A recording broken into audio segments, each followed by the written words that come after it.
La nuit était tombée depuis longtemps sur la forêt de Black Hollow. Une épaisse brume serpentait entre les arbres noueux, étouffant le moindre bruit. Ethan courait à perdre haleine, son souffle court et saccadé.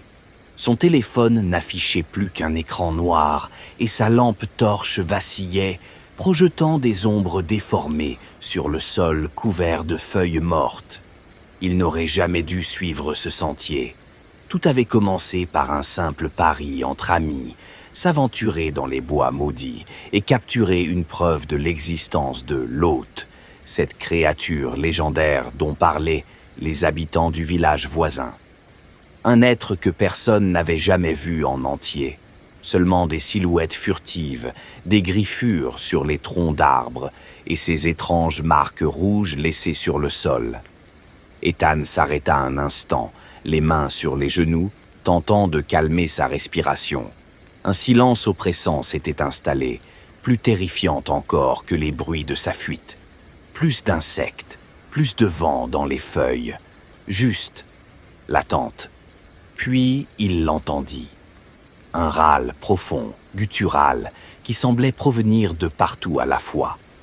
Il leva les yeux et son cœur manqua un battement.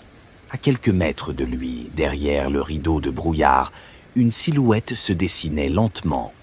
Grande, trop grande, ses membres paraissaient désarticulés, comme s'ils n'étaient ni pas faits pour ce monde.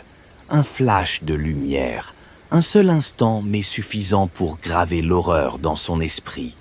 Une peau grisâtre, parcheminée, comme rongée par le temps. Deux orbites vides mais luminescentes, fixées sur lui. Une bouche démesurée, remplie de dents acérées, figée dans un sourire inhumain. Ethan recula, trébucha sur une racine.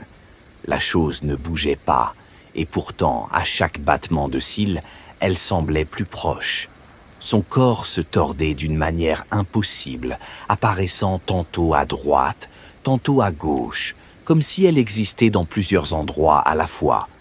Il se releva d'un bond et courut, les branches fouettant son visage, ses jambes brûlantes de fatigue. Son propre souffle lui semblait assourdissant. Mais un autre bruit l'accompagnait. Une respiration rauque, lourde, qui n'était pas la sienne. Un craquement juste derrière lui.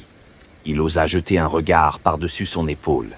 Une main griffue surgit de l'ombre. Écran noir.